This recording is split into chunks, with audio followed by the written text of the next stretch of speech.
नमस्कार, रोहित रिपोर्टर देख रहे सभी दर्शकों का स्वागत है। इस वक्त जंतर मंतर पे हूँ। वो आरोपी और एमएसपी को मांग को लेकर के भूतपूर्व सैनिकों को 80 दिन आज पूरे हो चुके हैं धरना प्रदर्शन पे बैठे हुए, पर अभी तक सरकार के कानों में जूं तक नहीं रेंगी है। इन्होंने डीसी डीएम को मेमोरेंडम दिया, उसके बाद में एमपी को भी अपने अपने ज़िले में, अपने राज्य के अंदर, अपने स्टेट के अंदर अपने एमपी को जो है कि घर पे जाके, ऑफिस पे जा कर के इन्होंने मेमोरेंडम दिया और जगाने का काम किया।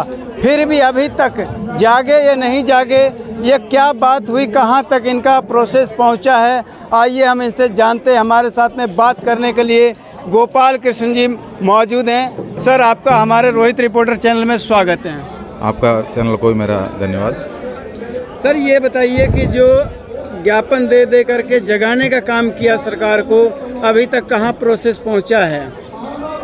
सरकार तो जग चुका है, उसी का तो नतीजा हमको मिल रहा है। जैसे पहले तो सरकार के साथ में मिलके हमें भगाने में लगे थे, अब तो सरकार हमारे अफसरों को भेज रहा है हमारे पास। जो अफसर हमारे पास आ रहा है हाथ मिलाने के लिए, अफसर का सोच है हम उसी का साथ में निकल के जाएंगे। क्योंकि सरकार के सामने पिछले 75 साल से हमारा जो मांग रखने वाला टीम तो हमारा अफसर थे, तो अभी भी सरकार के सामने वही संगठन दिखता है। हमारा कोई संगठन नहीं बना। हमने यहाँ जी जान लगा कर चिल्लाओ, हमारा लीडर तो अफसर थे, बातचीत अफसर करते थे, तो हमारा इसमें से कोई लीडर का नाम तो वहाँ अभी है ही नहीं। अभी हमने नेशनल संगठन अभी बनाया हुआ है, फेडरेशन ऑफ वेटरन एसोसिएशन बनाया गया है। ये जो बनने के बाद अभी तो ये बन गया, रजिस्ट्रेशन के लिए डाला हुआ है, एडहॉक कमेटी काम कर रहा है अभी। अब तुरंत आपको 2-3 दिन के अंदर आपको यहाँ दिखाई देंगे, हमारा बैनर बदली दिखाई देंगे। यहाँ फेडरेशन ऑफ वेटरन एसोसिएशन काम शुरू करेंगे। उसके बाद हमारा जो प्रतिनिधित्व करने वाला जो हमारा कमेटी जो सरकार से बातचीत करेंगे, क्योंकि सरकार के सामने हमारा कोई नेतृत्व करने वाला का नाम ही नहीं है अफसर। वही अफसर को भेजा जाता है, उनके पास सारे जो मेमोरेंडम पहुँच चुका है, ऐसी बात नहीं है, लेकिन अफसर को ही भेजना, अफसर हमारे पास आना, तो हमने उनको बायकॉट कर दिया। हम क्लियर संदेश दे दिया है, हम अफसर के साथ में दोबारा नहीं जाएंगे। जो 75 साल पीछे हम जाना नहीं चाहता है। हमारे को तो गुलाम करके रखा है, गुलाम बना के रखा था, अभी भी वही चल रहा है। कभी अफसर सुधरेगा नहीं, क्योंकि वो उनका एक तानाशाही दिमाग लगा कर बैठा हुआ है। उनका तानाशाही अब हम झेल नहीं सकता है। हमारा किसी भी जगह पर लीडरशिप में वो काम नहीं करेंगे, हम उसको बहिष्कार करेंगे, वो आने नहीं देंगे उसको। क्योंकि उन्होंने जो देश का पूर्व सैनिकों का, जैसे जो निचले रैंक में जो रहता है, सिपाही से लेकर सूबेदार मेजर तक के रैंकों का उन्होंने लूट लिया है, उनका थाली में हाथ लगाया। वैसे तो चोरी चपटी तो हमारा जो करता ही है, जो भी है हमारा को जो आतरज जो भी है, अब साल सरकार हमको कुछ देता है, जो मैं दे रहा है उसी हिसाब से वो हमारा साथ में जो बर्ताव करता है। मतलब सरकार हमको तनख्वाह देंगे, अगर सरकार मतलब जो सैनिकों को अगर मान लो ड्रेस देंगे या नहीं तो उनको राशन देंगे, तो उनका अफसरों को सोच है ये मेरे घर से दे रहा है, मतलब मैं कहने पे मिलेंगे। अगर सरकार के कहने पर यहाँ पर कोई अफसर आ रहा है, तो आप उनसे मिल क्यों नहीं रहे हैं, अपनी समस्या उन तक क्यों नहीं रख पा रहे हैं? उनको ऊपर विश्वास नहीं है, उनका ज़रूरत नहीं है, इसलिए ज़रूरत नहीं है। हम लोग रक्षा मंत्री से या प्रधानमंत्री से या सरकार से बात करने का सक्षम दिमाग हमारे पास है। हमें उसके लिए किसी को दूसरे की ज़रूरत नहीं है। हम कोई छोटा नर्सरी में पढ़ने वाला बच्चा नहीं है। हम देश का सेवा कर सकता है, देश की गोली का सामना कर सकता है और देश की हिफाजत कर सकता है, तो फिर हम लोगों को सरकार के सामने बैठ के बात करने में कोई दिक्कत नहीं है। हम उनके साथ में विश्वास कर रहे थे, क्योंकि उन्होंने कभी भी हमारे साथ में ऐसा नहीं करेंगे, ये हमारा एक सोच थे। उन्होंने कर दिखाया। जनवरी में जो 20 तारीख को जो हमारा एक सर्कुलर निकल के आया, जो हमारा और P2 से संबंधित सर्कुलर थे, जैसे वो जो स्टेबल हमारा सामने आ गया, तो हमको पता चला सोची समझी एक साजिश के साथ में हमारा अफसरों ने बंद कमरा में बैठ के साजिशन हम लोगों को लूटा हुआ है। वो हमारे को पता चलने के बाद हम लोग सड़क में आ गए। लेकिन सरकार भी हमारे साथ में मजाक उठाते थे, हमारा अफसरों की बात सुन के मजाक उठा रहा था। आप अपना संज्ञाबल दिखाए, क्योंकि हमारा संज्ञाबल पूरा अफसरों का गोद में ही बैठे थे। जो कि अफसर ऐसे है, वो जो कि हिंदुस्तान के अंदर जितना भी आर्मी से निकला हुआ जितना भी अफसर है, वो सब एक ही है, एकजुट है। वो अच्छे अफसर भी है, लेकिन अच्छा अफसर होने के बाद भी वो उसका टीम से बाहर नहीं आ सकता है, हमारा वेलफेयर में बात नहीं कर सकता, क्योंकि वो एकता है। हम लोगों में वो एकता है ही नहीं है। इसलिए नहीं है, हमारा में जो भी हमारा जो रैंक्स है, उनको गोद में बैठने का आदत है, अभी भी है। कुछ लोग ऐसे भी है, लेकिन उससे कोई दिक्कत नहीं पड़ता है। होता है, हर जगह पर होता है, मिनिस्ट्री के बीच में भी होता है, MLA MP का बीच में भी होता है, हर जगह पर होता है इसका, हर कर्मचारियों के बीच में भी होता है। अभी हमें सुनने में ये आया था कि आपकी जो है सरकार से बातचीत हुई है, प्रधानमंत्री ने टेबल पे बात करने के लिए आप लोग को बुलाया था, तो क्या ये सही है? कहाँ तक बातचीत हुई है? नहीं, हमें नहीं बुलाया है। अफसरों के साथ में बातचीत करने का कोशिश कर रहा था, हमारे साथ में अफसर भी आ जाए। अफसर हमारे पास आके यही हमको मैसेज दे रहा था, हम लोगों को मिलके चलेंगे सरकार के सामने, हम लोग सभी इकट्ठा मिलके जाके बातचीत करेंगे, उसके लिए पूरा रास्ता हमने खोल कर रखा है। लेकिन उसमें हम तैयार नहीं है करके अफसरों को हमने मैसेज भी दिया है। अब अफसर इसको करके जाने के बाद में हमारा ही रैंक का कोई हवलदार होगा, कोई जेसी होगा, मेरे पास आके बताता है आप लोग बातचीत के लिए बुलाता है तो जाते क्यों नहीं? तो बातचीत के लिए हमने सरकार को मेमोरेंडम दिया है, सरकार हमको बुलाना चाहिए ना। सरकार अफसरों को क्यों बीच में भेज रहा है? हम अफसरों के साथ में नहीं जाएंगे करके मैसेज दिया है। हमारा नेशनल संगठन जो बना है उसमें भी कोई अफसर नहीं है, कोई अफसर का संगठन नहीं है। अफसरों का संगठन से इस्तीफा देके मेंबरशिप कैंसिल करके इन्होंने दूसरा संगठन बना के हमारे पास हाथ मिलाया हुआ है। तो ये सब रूलिंग चल रहा है हमारे इसमें। उस रूलिंग तोड़ के जो किसी भी अफसर पुराना जैसा सोच के हमारे पास आ रहा है और उसने गोद से भेजा हुआ कोई भी बंदा हमारे से आके बोलता है आप अब जो बातचीत के लिए बुलाया आपने क्यों नहीं किया, वो एक गलत अफवाह है। सरकार मतलब हमको बुलाया नहीं है, बुलाया तो है अफसरों को द्वारा आने के लिए बुलाया होगा, लेकिन अफसर हमारे पास आके बोला मिलके जाना, हम उसके लिए तैयार नहीं हैं। 80 दिन हो गए लगातार आप लोग आ रहे हैं, बैठ रहे हैं, जा रहे हैं। इससे क्या लगता है कि इस तरीके से प्रदर्शन करते करते लग रहा है कि सालों गुजर जाएंगे फिर भी आपकी सुनवाई नहीं होगी? हमें तो ऐसा महसूस हो रहा है। देखो, हमको तो हम थका तो है नहीं है, इसलिए नहीं थकता है। मान लो अगर देश में अगर लड़ाई लग गया तो हम सैनिक अगर थक गया करके घर जा सकते हैं? तो उसको जो भी करना करके ही जाएंगे ना। तो उसी हिसाब से हम लोग ठीक है, अभी ये भी एक लड़ाई है। हम हमारा देश के लिए हम वहाँ लड़ाई लड़ सकता है। हमारा देश के अंदर कोई दुश्मन नहीं आने देंगे, ये इसका एक लड़ाई है। उसमें हमारा जान का परवाह नहीं कर रहा है, तो फिर इधर बैठ के धरना दे के हम कहाँ से थकेंगे? हम थकता नहीं है। लेकिन हमारा मजबूरी के फ़ायदा उठाता हमारा अफसरों ने, जो कि हमारे पास बुजुर्ग लोग रहता है, बीमार लोग रहता है, और हमारा जो बुजुर्ग लेडीज़ जो है, हमारा वीर नारीस है, उनको हम यहाँ नहीं ला सकता है। इसलिए नहीं ला सकता है, यहाँ सुविधाजनक जगह नहीं है लेडीज़ के लिए, टॉयलेट वगैरह चाहिए, सब चीज़ें यहाँ है नहीं। तो उनको हमने यहाँ जो धरना पर लेकर नहीं आ पा रहा है। और जो यंग सोल्जर भी आता है, 90% जो 37 को उम्र में पेंशन होता है, वो भी आपको यहाँ दिखाई नहीं देंगे। वो इसलिए दिखाई नहीं देता है, वो किसी जगह पर नौकरी कर रहा है, सिक्योरिटी गार्ड का नौकरी कर रहा है, उसका मालिक भी हमारा अफसर है। क्योंकि नाजायज़ फ़ायदा उठाने का मतलब यही है, उनके लिए ये चीज़ आतरेज ही नहीं है। जो कि 58 को उम्र में, 60 को उम्र में पेंशन आने के बावजूद भी वो सिक्योरिटी एजेंसी चलाने को उनके भी लाइसेंस दिया जाता है। जो उनको उसका बाद अगर मेरा तनख्वाह कितना है उसमें से वो लूटता है, उसमें से भी जो अतिरिक्त तनख्वाह सरकार से जो भी डिपार्टमेंट है उसमें से पैसे ले लेंगे। वो अपना कमीशन से कुछ नहीं होता है, उनको जो मिलने वाला कमीशन में काम नहीं करेंगे, वो हमारा तनख्वाह से काटने में लग जाएंगे। मतलब आधा तो वो खा लेता है जो झूठ बोल के। अगर किसी ने उसके बारे में, अपना तनख्वाह के बारे में अगर मान लिया, जो मेरा तनख्वाह कितना है, मेरे को इतना क्यों दे रहा है, तो उसको नौकरी से निकाल देंगे, धमकी और देंगे। उनको ये बोलेंगे तुम्हारा पेंशन भी हम रुकवा देंगे, तुम्हारे पर केस भी चलाएंगे। इसी वजह से रोब चलाता है। ये रोब चलाने वाला यदि पहले से आ रहा है, ये हमको पहले से पता है। अब उन्होंने जो जनवरी 20 तारीख को उनका गड्ढा वो खुद ही खोद दिया, उनका गड्ढा वो खुद ही खोद दी। हम लोग बाहर आ गया, मजाक करते रहा। अगर मान लो देश का रक्षा मंत्री के पास हम बातचीत के लिए जाता है तो रक्षा मंत्री उसका पहले ही जो इस अधिकारियों से पूछता है आपका जो जवान जैसों का टीम हमारे से बातचीत करने के लिए आ रहा है, मैं क्या जवाब देना? तो उन्होंने बोलता साहब संज्ञा बल दिखाने के लिए बता देना। वो तो मजाक के तौर पर बोलता था, उनको पता था संज्ञा बल पूरा उन्होंने अपना गोद में रखा है, किसी भी हालत में वो बाहर नहीं निकलेंगे। तो इसी जैसा जो बेवकूफ़ बना के हंसते थे, लेकिन आपने 20 फरवरी को देखा संज्ञा बल। उसके बाद हम लोगों ने 1-1.5 महीना यहाँ बैठा। वो 1-1.5 महीने के अंदर अफसरों ने अपना रोप लगाते हुए हमें यहाँ से भगाने में लगा था। कई षड्यंत्र उन्होंने जम्मू कश्मीर से लेकर कन्याकुमारी तक जो अफसरों में बैठा हुआ है, जो हमारा ही लोगों को, हमारे ही जो नफरी को वहाँ निकाल के उन्होंने गलत प्रचार करते रहा। जो जंतर मंतर में बैठा हुआ जो पूर्व सैनिकों को कोई पाकिस्तान का या चीन का पूर्व सैनिक जैसा बर्ताव कर रहा है, और उनका इसी मांग को लेकर वहाँ हमारा पूर्व सैनिकों को लेकर वो धरना दे रहा है, जंतर मंतर का नाम नहीं ले रहा है। तो सरकार के सामने दिखा रहा है हमारे पास और क्या, हम अफसर है। इसी का ही नफरी लगा के, इन्हीं का ही जवान जैसे को निकाल के हम आपको धरना दिखा रहा है, आप ये देखो, ये पिक्चर देखो। तो यहाँ जिसको कोई काम नहीं वो बैठा हुआ। इसी जैसा इन्होंने 1 महीने तक इन्होंने प्रचार करते रहा। उसके बाद इन्होंने, हम लोगों ने जो 3 अप्रैल का एक कॉल रखा, पूरा जो 766 जिला है उसके अंदर कम से कम 730 जिला में जो मेमोरेंडम पहुंच चुका है कलेक्टरों के हाथ में। उसके बाद जो हम लोगों ने तुरंत 1 हफ्ते के अंदर 9 तारीख को एनडी तिवारी भवन बुक करके हम लोगों ने जो हमारा संगठन बनाने वाला काम शुरू किया। उस संगठन को तोड़ने के लिए, संगठन ना बनने के एवज में इन्होंने 8 तारीख को अफसरों ने हमसे मिलने के लिए आया।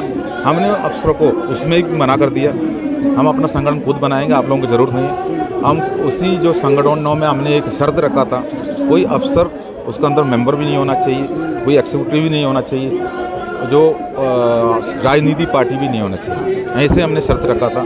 इस शर्त के हिसाब से कई लोग वहाँ आ रहे थे, लेकिन अफसरों ने 8 तारीख को हमसे बात करने के बाद उन्होंने एक षड्यंत्र और रचाया हमारा ही लोगों के साथ में। एनडी तिवारी भवन के अंदर हम लोगों का बुकिंग टाइम सुबह 10 बजे से 2 बजे तक था, केवल 4 घंटे के लिए, तो तब तक हम उसको खाली करके देना। तो उस जगह पे इस 4 घंटे के अंदर जो पूरा जो अपना हर राज्य से आए हुए टीमों को इकट्ठा करके हमें वहाँ कमेटी बनाना है, तो टाइम बहुत कम है, शॉर्ट टाइम। तो हम लोगों ने उस जगह पर केवल 100 सीट बुक कर दी, ओनली 100 सीट, 100 कुर्सी, 100 माइक, इसी जैसा कुर्सी बुक किया। हमने बताया जो टीम में जितना कैसे भी टीम आने दो, उसमें एग्जीक्यूटिव मेंबर कम से कम 10-15 होगा, प्रेसिडेंट सेक्रेटरी सब मिला के। तो हमने बोला कोई एक आएंगे, बाकी बाहर रहेंगे, एक ही आके वहाँ बैठना। ये इसी के ऊपर वहाँ झगड़ा भी हुआ है, काफ़ी लोगों ने अपना 8-10 को लेकर आ रहा है। ये 20 तारीख से लेकर ये मैं चला रहा था, ये तो मेरे साथ में जो आया हुआ 5 जन जाएंगे, नहीं हो पाएगा, क्योंकि उस जगह पर एक ही बैठना है। अगर उस बंदा वहाँ से अगर उनको कोई भी चीज़ की ज़रूरत है फ़ोन करेंगे दूसरे को, और दूसरा उधर पहुँच रहा है तो उनको कुर्सी दे दो, खुद बाहर से निकल जाओ। क्योंकि इनका प्लान ये था अफसरों के साथ में मिलके जो छल करने के चक्कर में वहाँ जाकर नारा लगाएंगे, उसी का अंदर खड़ा होकर नारा लगाएंगे, और कम से कम 80-100 के ऊपर संगठन आया हुआ है और नारा लगाते रहेंगे। हम 4 घंटे के अंदर अपना संगठन नहीं बना पाएंगे।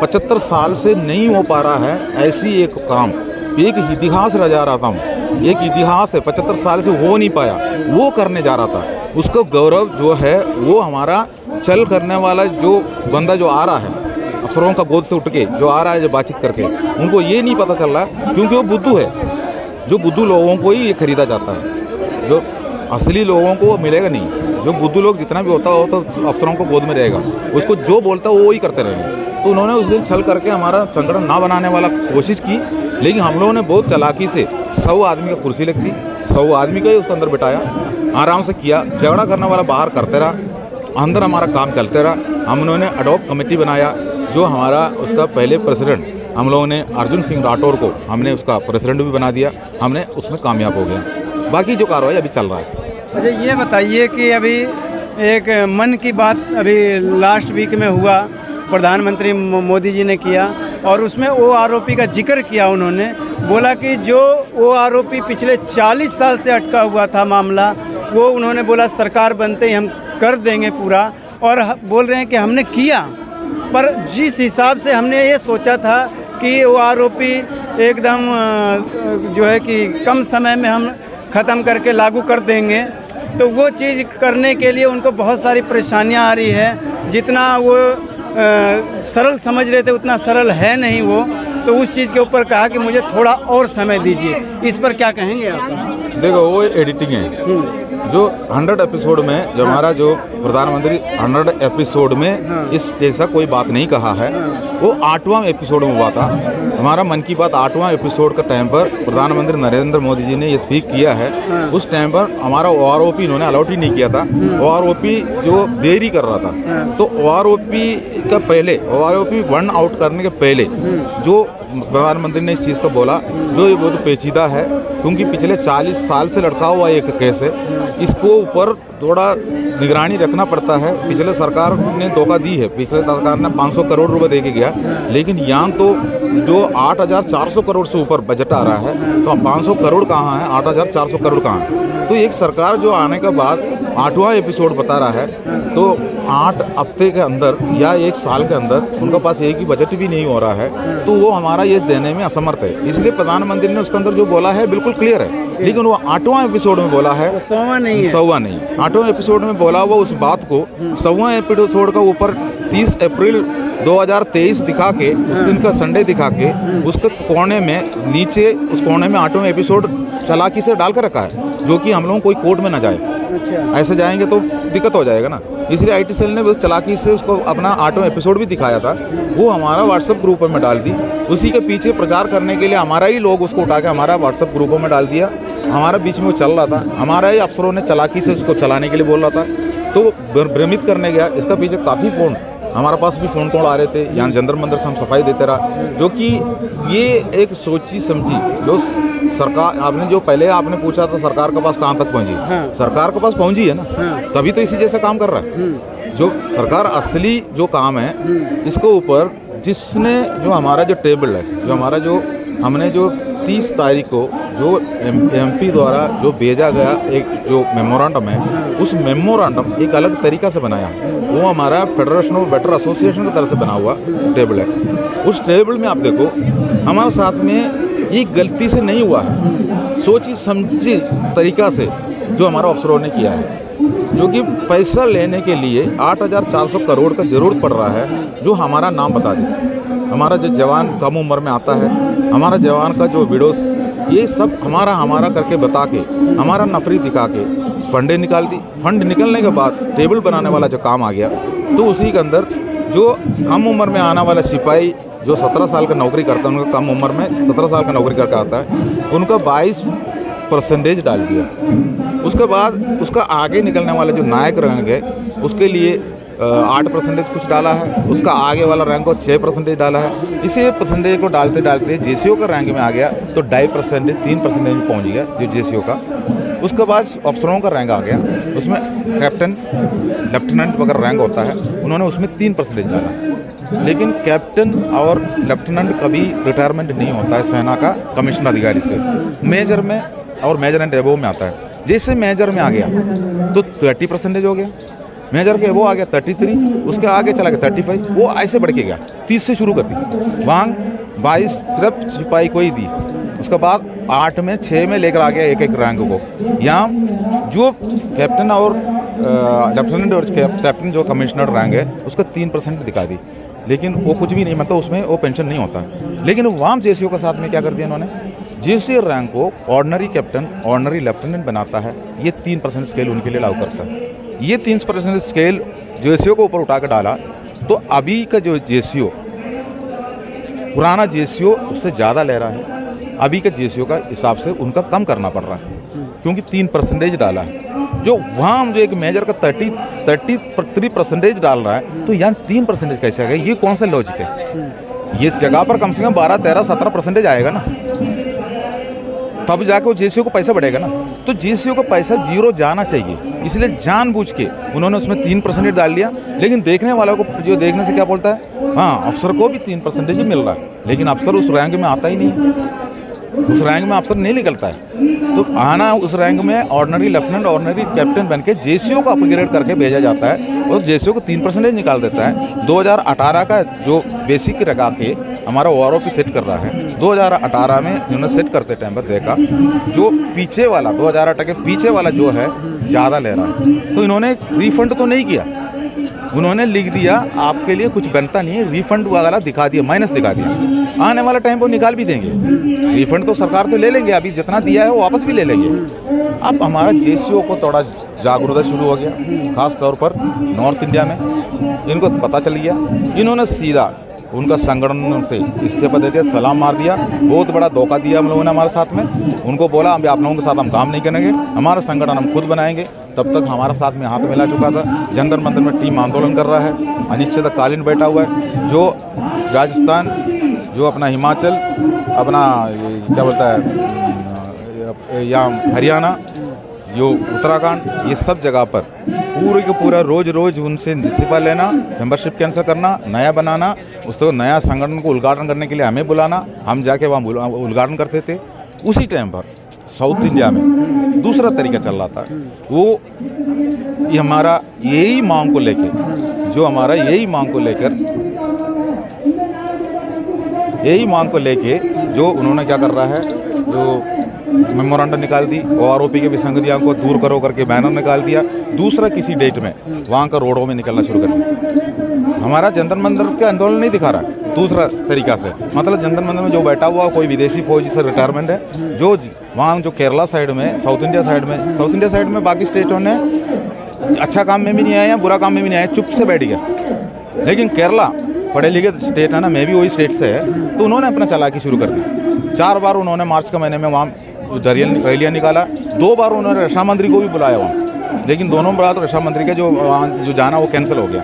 तो ये सब चीज़ें वहाँ को लीग के अफसरों ने किया, जो फिर भी हम लोग आज नेशनल संगठन बना के किया है।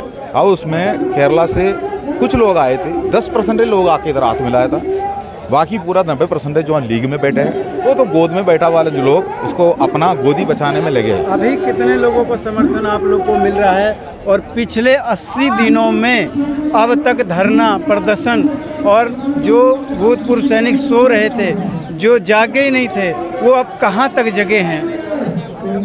भूतपूर्व सैनिक अभी तो जागा हुआ है। पहले तो हम लोग जो आंदोलन शुरू कर रहा था थोड़ा कन्फ्यूजन में थे।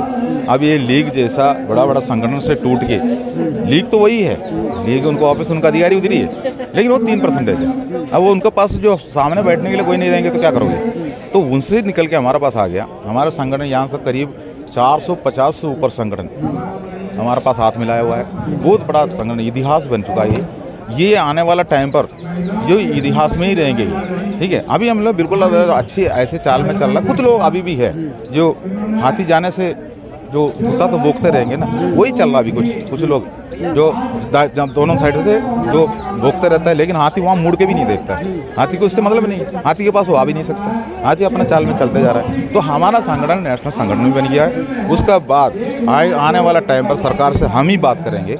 हमारा बात जो भी है सरकार से, वो रक्षा मंत्री से हम खुद ही बात करेंगे। हमें उसको कोई अफसर की जरूरत नहीं है, और कितना भी उछलनी करने की कोशिश करो कोई फायदा नहीं है। एक लास्ट सवाल ले लेता हूँ कि यहाँ पर जंतर मंतर पे पिछले 17 दिनों से पहलवान बैठे हुए हैं। इनकी कवरेज पल पल के दिखाने के लिए नेशनल मीडिया, तमाम तरह के चैनल, देश के सारे कोने कोने से चैनल यहाँ पर मौजूद हैं। आपके पास कभी कोई नेशनल मीडिया टीवी चैनल आया बात करने के लिए? ये एक झलक आप लोगों की बात सुनी या दिखाया टीवी चैनल पे? नहीं, अभी 80 दिन हो गया। 80 दिन के अंदर देश में किसी भी जगह पर कोई भी मीडिया हमारे बारे में नहीं लिखा। लेकिन ये नहीं बोल सकता प्रिंट मीडिया में दिल्ली से खबर नहीं गया है। नॉर्थ में जहाँ भी राजस्थान हो, जो हरियाणा हो, जो अपना उत्तराखंड, इसी जैसा जो स्टेट में, उसी जैसा मणिपुर, मिजोरम साइड से इनका वहाँ का न्यूज़पेपरों में छपा हुआ है। प्रिंट मीडिया उठाया हुआ है। यहाँ से यहाँ का जो जंतर मंतर के जो धरना के बारे में, उसी में समर्थन देने वाला काम उन्होंने, वहाँ डीएम को जो अपना मांग पत्र देने वाला काम हो, डीसी के पास अपना एमपी के पास देने वाला काम हो, ये सब प्रचार हो रहा था। उनका न्यूज़पेपर में निकला था, जो उनके रैलियाँ भी दिखा रहा था, वहाँ निकाला था। लेकिन यहाँ जंतर मंतर में बिल्कुल 2 मीटर दूरी पर नेशनल मीडिया बिल्कुल खड़ी है। वो लोग कभी हमारे पास नहीं आया है। मतलब उसके लिए भी हम तरीका निकाल रहा हूँ, लेकिन हम लोग अपना नेशनल कमेटी के सामने ये बात रखा है। लेकिन प्रिंट मीडिया साउथ इंडिया में, नॉर्थ इंडिया में इस खबर छापी है, मतलब उनका स्टेटों में छापा हुआ है। लेकिन इसलिए हमको सोच विचार करने के लिए टाइम चाहिए, जो कि अगर उन्होंने की है तो चाहिए, दिल्ली की तरफ से नहीं किया है लेकिन स्टेटों में किया ना, तो हम उसको इतना जल्दी से जल्दी ये नहीं कर सकता। बहिष्कार करने वाला बात है तो उनको बहुत बड़ा मार्केटिंग के ऊपर लॉस होता है, क्योंकि हमारा बहुत बड़ा संख्या बल है। क्योंकि हम लोग चैनल के माध्यम से माननीय प्रधानमंत्री जी और गृह मंत्री जी को क्या संदेश देना चाहेंगे आप?